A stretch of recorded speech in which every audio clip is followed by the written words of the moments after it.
Cinema சங்கி சீனா சானா. ஆனால் நான் ஒரு பட்டப்பேர் வச்சேன்னு வைங்களேன், அது காலகாலத்துக்கு அவருக்கு பின்னாடி இருக்கும். என்ன காமெடினா, நான் நினைச்சா சினிமா சங்கிங்கிற இந்த இவர் வச்சுக்கிற பட்டப்பேர் எலெக்ஷன் வரைக்கும் இவர் வேணா கூவி கூவி சொல்லலாம், இவரை தவிர யாரும் சொல்ல. ஆனால் நான் ஒரு பட்டப்பேர் வச்சேன்னு வைங்களேன், அது காலகாலத்துக்கு அவருக்கு பின்னாடி இருக்கும். அதனால தான் நான் அவாய்ட் பண்ணுறேன். சொல்லியிருக்கல, வேண்டாம், சொல்ல மாட்டேன் சொல்லி இல்லை. எத்தனையோ பேர் வைப்பேன், எத்தனையோ பேர் வைக்கலாம். அதெல்லாம் எனக்கு என்ன, நான் ஒரு பேரை வச்சுன்னா அவர் வாழ்நாள் ஃபுல்லாக அந்த பேரை அவருக்கு நினைக்கும். அப்படி வைக்க முடியும் என்னால்.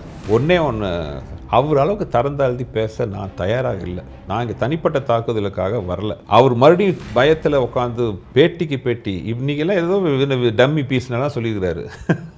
நீங்கள் என்ன வேணாலும் சொல்லிக்கோங்க, எப்படி வேணாலும் பேசுங்க. இவர் எவ்வளோக்கு எவ்வளோ பேசுகிறாரோ அந்த அளவுக்கு அவர் கீழே இருக்கிறாரு, என்ன வசத்துறாரு. இப்படி தான் நான் நினச்சி எடுத்துக்கிறேன். என்னோட இவர் எதிர்கட்சி வேறுபாடு எப்படின்னா, வா இப்போ கிட்டத்தட்ட தான் எடப்பாடியார் சொன்ன மாதிரி தான், வா ஏரியாவுக்கு வாங்குறாரு.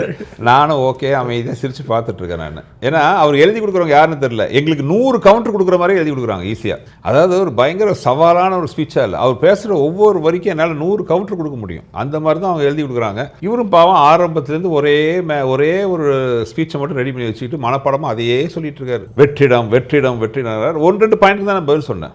மதுரை மத்திய தொகுதி அப்படின்னு சொன்னபோது நீங்கள் என்ன நினச்சிங்க? ஒரு சின்ன டவுனு, அதனால் நம்ம வந்து சின்ன ஏரியா, ஒரு 16 வார்டு, அதனால் சமாளிச்சிடலாம்னா, இல்லை பிடிஆர் பழனிவேல்ராஜனை ஹேண்டில் பண்ணிடலாம் அப்படின்னா, என்ன உங்களுக்கு மதுரை மத்தியன்னும் போது உங்களுக்கு என்ன தோணுச்சு? முதல் இம்ப்ரெஷன் என்ன வந்துச்சு? இல்லை, மதுரை மத்திய தொகுதினா ஆல்ரெடி நிறைய வந்திருக்கேன், எனக்கு தெரிஞ்ச தொகுதி. அப்புறம் சும்மா நான் வெளியூர்கார நான் இது வந்து பதில் சொல்லணுமான்றது அன்பேசிவத்தில் ஒரு நான் அந்த கேள்வி கேட்கல. அவர் உத்தம ஏன்னா ரங்கராஜ் பாண்டே சார் கூட உட்காரும் போது அதோட ரீச் அதிகம். அப்போ நான் சொல்ல வேண்டிய விஷயத்தை வந்து நான் சில விஷயத்தை சொல்லிடணும். இந்த அன்பேசிவம் படத்தில் வந்து ஒரு இடத்துல வந்து மாதவன் வந்து கமல் சாரை ப்ரெஷர் பண்ணுவார். நீ கண்டிப்பாக என் கல்யாணத்துக்கு வந்தே ஆகணும். முதல்ல கமல் சார் வரலேயும் பார், நீ வந்தே ஆகணும். ஏன்னா நீ அண்ணன் மாதிரியா அப்படின்னு சொல்லுவார். ஆனால் கமல் சாருக்கு அப்புறம் ஏன் முதலே சொல்லு, இது என்ன லவ்வா அசிங்கமாக சொல்லிட்டு இருக்கிறதுக்கு அப்படின்னு சொல்லுவார். அந்த மாதிரி சில விஷயங்கள்லாம் வந்து இந்த ஒரு முன்னேறின சமுதாயத்தில் இன்னும் வந்து ஒரு பிரிவினை உண்டாக்குற மாதிரி வெளியூர்காரன் உள்ளூர்காரன் அது தன்னை படித்தவர்னு சொல்கிற ஒருத்தர் வந்து அதை சொல்கிறதெல்லாம் பார்க்கும்போது ரொம்ப ஒரு கஷ்டமாக இருந்துச்சு.